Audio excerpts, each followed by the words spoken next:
So, what's the problem with assessment? Well, there are more than a few problems, but one of the main problems is that the entire topic of assessment for information environments or information operations has not yet been well defined or parsed.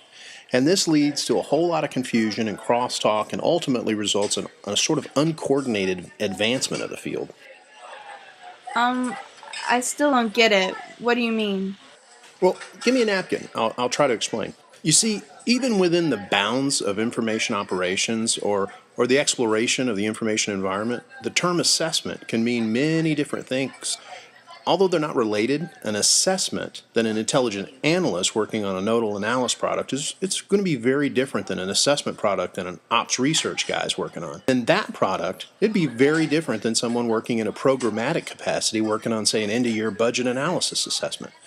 But as assessment practitioners, we continue to discuss specific topics within these assessments, and we mix them together, and that causes all kinds of problems.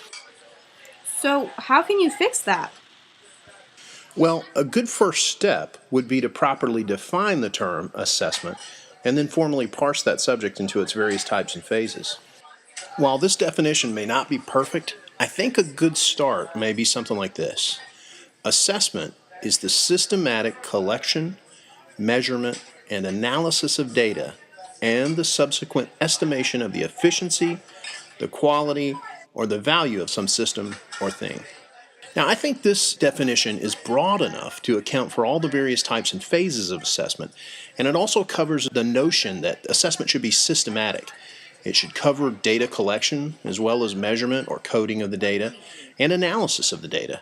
And it should also hit on the purpose of the assessment, which is to reduce our uncertainty about some system or thing's efficiency, the quality or impact, or the system or thing's value. You keep mentioning the types of assessment? Yeah, I think there are three broad types that all assessment products fall into.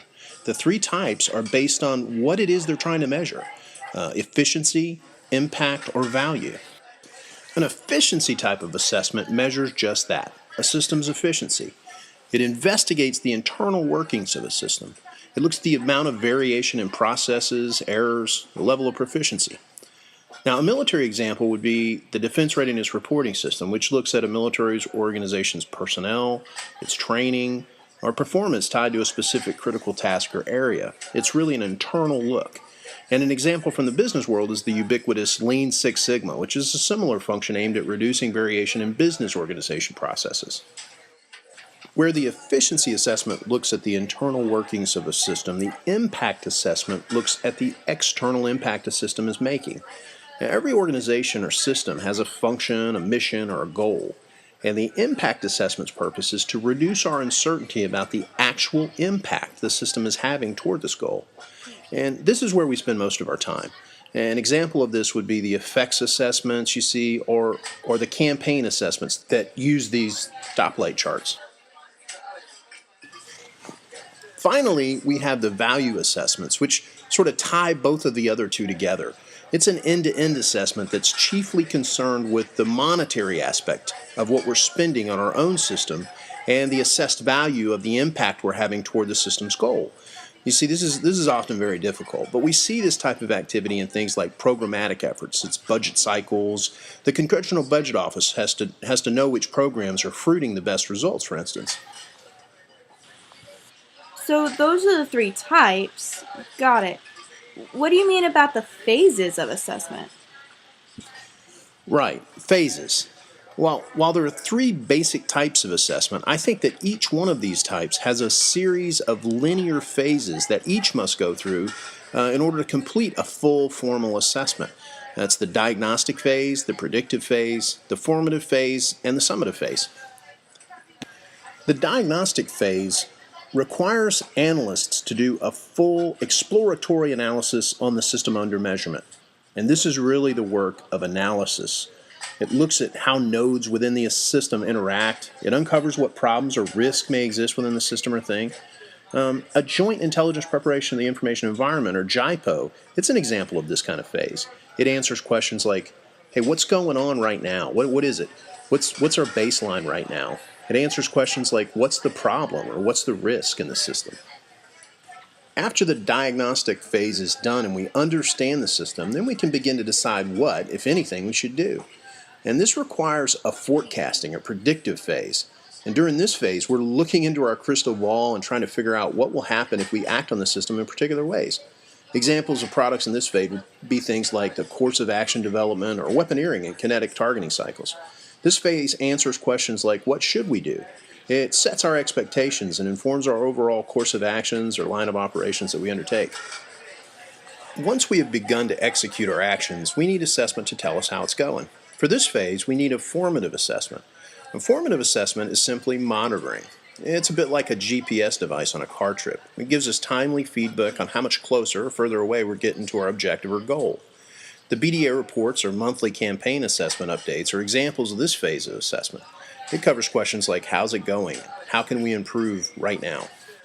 The final phase, or the summative phase, is the one that assessment practitioners usually spend the most time on, yet ironically it's usually the least valuable toward making better decisions.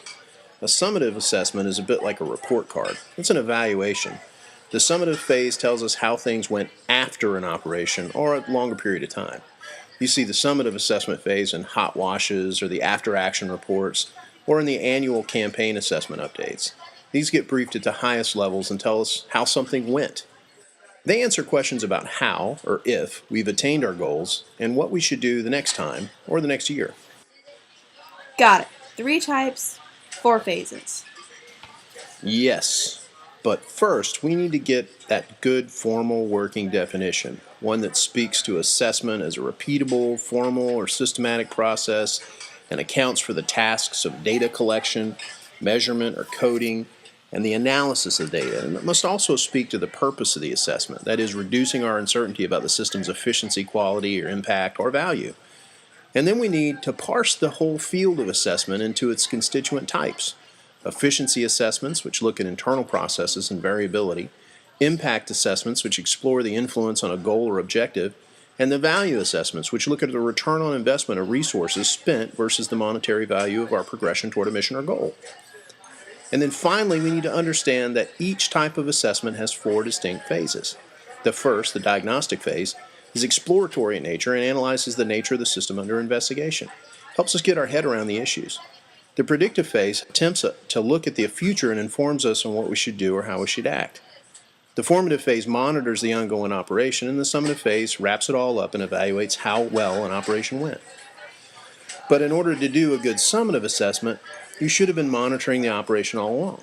You should have also had some idea of what you expected to happen, which would have happened during that predictive phase. But even before that, analysts should have been investigating this system long enough to know how the system acts under a variety of circumstances, the diagnostic assessment phase. So you can see how these phases are all linear and sort of build upon one another. So that's it then. Common definition, 3 types, 4 phases. Yep, that's it. Or at least I think it's a good starting point.